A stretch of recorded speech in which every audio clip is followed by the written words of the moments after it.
ללא הלחץ והמשכו לא יהיה סיכוי להביא גם את הקבוצות הבאות שאנחנו רוצים להביא.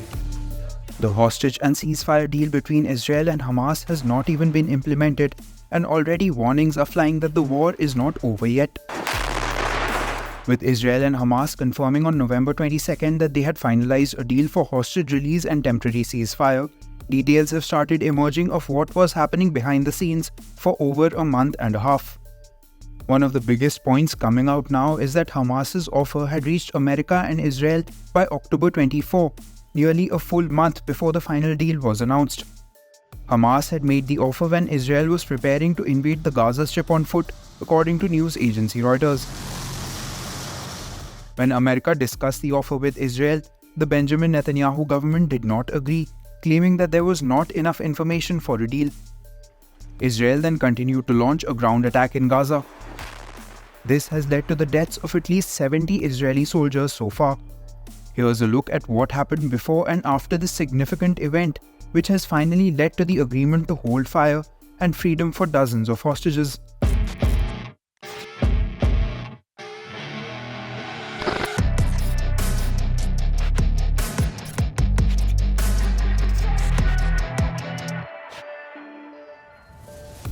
The Israel-Hamas deal has been the result of efforts of several countries, from Israel's biggest ally America to serial mediator Qatar and Israel's neighbor Egypt.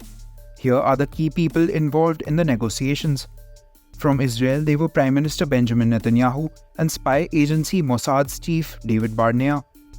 From Qatar, the ruler Sheikh Tamim bin Hamad Al Thani and his Prime Minister Mohammed bin Abdul Rahman bin Jassim Al Thani were personally involved. From Egypt, it was the country's intelligence agency chief Abbas Kamel. From USA, there was President Joe Biden for talks at the highest level. His Secretary of State Antony Blinken and CIA Chief Bill Burns were also heavily involved. Much of the heavy lifting was done by the US National Security Council, including NSA Jake Sullivan, his deputy John Feiner, and another senior official Josh Geltzer. USA's Middle East envoy Brett McGurk was also deeply involved. Even though it took so many weeks, the process for a deal began soon after Hamas's surprise attack on October 7. Once it was revealed that Hamas had taken more than 200 people to Gaza as hostages, Qatar contacted the United States of America. Doha first gave Washington some sensitive information about the hostages and then asked the Biden government to set up a small team in secrecy, as per Reuters.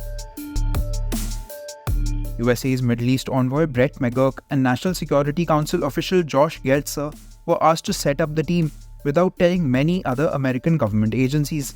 Subsequently, Brett McGurk and Qatar's Prime Minister talked every day in the morning to discuss the progress. President Biden received daily briefings. On October 13, Biden met the families of missing or kidnapped Americans. 5 days later, the US president flew to Israel. One of the main topics of discussion was hostages. Just a few days later, on October 23rd, Hamas released 2 American Israeli citizens. This gave a huge impetus to the process. The very next day, the American government received word from Hamas that it had agreed to the broad contours of a deal to release women and children. This was also the time when Israel was preparing to launch its ground attack on Gaza. However, the Netanyahu government did not pause or delay the ground operation despite Hamas's offer. Israeli officials said that the deal was not strong enough, and Hamas had also not given proper information about whom it was holding hostage. Hamas said that it was difficult to determine the identities of its hostages without a pause in the fighting. Following this, Israel launched its ground invasion and the war intensified. Since then, Israel has claimed that the materialization of a deal is the result of military pressure on Hamas. On November 9, American intel agency CIA's director and the chief of Israel's spy agency Mossad flew to Qatar to meet the emir. On November 12, Biden called up Qatar's ruler and demanded more information regarding the hostages. Soon after, Hamas gave Israel and the Americans information about 50 hostages that it was willing to release. On November 14, Biden and Netanyahu had a phone call and the Israeli Prime Minister agreed to the deal. Over the next few days, work on the fine print went on, and Biden again called up Qatar's ruler to increase pressure for a deal. On November 18 and 19, America's Middle East envoy flew to Qatar and Egypt to expedite the process. 2 days later, Israel's war cabinet agreed to the deal, and it was announced on November 22nd. Israel agreed to release 150 Palestinians in its prisons in exchange for 50 hostages. There would be a 4-day pause in the fighting, and Israel offered one more day of ceasefire for every 10 hostages released. However, Israel has said that this does not mean that it is abandoning its mission to destroy Hamas. And in return, Hamas has said that its fingers are on the trigger and its brigades are on the lookout. With both Israel and Hamas looking to resume fighting, it remains to be seen whether America, Qatar, and the other parties involved can use the ceasefire to build a foundation for an end to the war.